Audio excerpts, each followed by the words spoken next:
সুপ্রিয় দর্শক সকলকে স্বাগত জানাচ্ছি নেক্সট টিভি থেকে।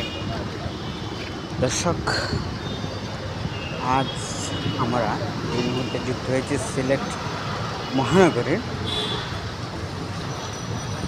সুবানীঘাট এলাকায়, এবং এই এলাকায় আপনারা দেখতে পাচ্ছেন যে এইখানে যে ঐতিহ্যবাহী জাহাজ বিল্ডিং রয়েছে, সেই বিল্ডিংয়ের আশপাশ এবং যে ইন্ডিয়ান এমবেসি রয়েছে আমাদের পাশেই রয়েছে ইন্ডিয়ান এমবেসি, এবং ইন্ডিয়ান এমবেসি একটু উপরে থাকায় পানি উঠে নাই, এবং এই জাহাজ বিল্ডিংয়ের আশপাশ সামনাসহ যে ব্যবসা প্রতিষ্ঠানগুলো রয়েছে সেগুলো আসলে বন্যার পানিতে আস্তে আস্তে তলিয়ে যাচ্ছে। এবং আজকে সকাল 10টার পর থেকে মেহেন্দিবাগের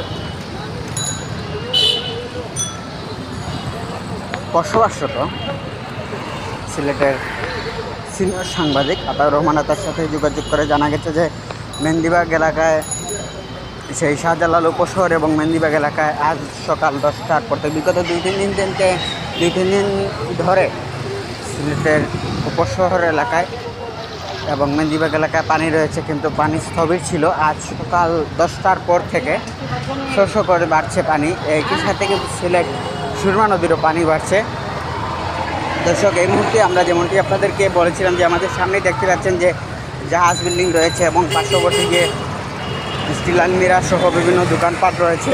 বাড়ির সাথে কিন্তু দর্শক আপনারা দেখতে পাবেন যে এই পানি ওঠার কারণে কিন্তু এলাকাবাসীর দুর্ভোগ চরমে, এবং অনেকেই দেখছি আমরা বিভিন্ন ধরনের বালতি কলস নিয়ে বিশুদ্ধ পানির খুঁজে বেরিয়েছেন। এবং দর্শক, এখানে যে পাশে একটি মসজিদ রয়েছে সেই মসজিদটিও কিন্তু পানির জন্য অনেকের মুসল্লিরা এই মসজিদে নামাজ পড়তে এবং বিভিন্ন ধরনের ব্যবসায়ী যারা রয়েছে অনেকের ব্যবসা প্রতিষ্ঠান বন্ধ রয়েছে, কারণ এই পানির কারণে অনেকেই পানি মারিয়ে আসতে হয় এই দোকানে, এবং সেই দোকানগুলো কিন্তু পানিতে নিয়োজিত।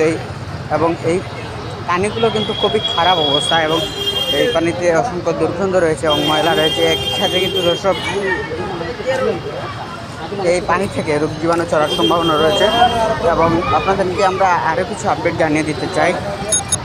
তাহলে দর্শক, এই যে পানি সুরমা নদীর পানি শস্য করে বাড়ছে, এবং একই সাথে কিন্তু সিলেটের শুধু সিলেট না, সিলেটের সাথে সুনামগঞ্জ সহ যে সিলেট সদর উপজেলা রয়েছে সেই সদর উপজেলাও ঘরে ঘরে পানি রয়েছে।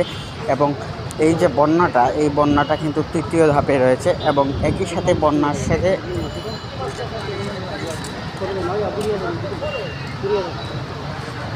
সিলেটে রয়েছে শুধু বন্যা না, একই সাথে রয়েছে জলাবদ্ধতা। এবং দর্শক, আমরা কিছুক্ষণ আগে যেমনটি আপনাদেরকে বলেছিলাম যে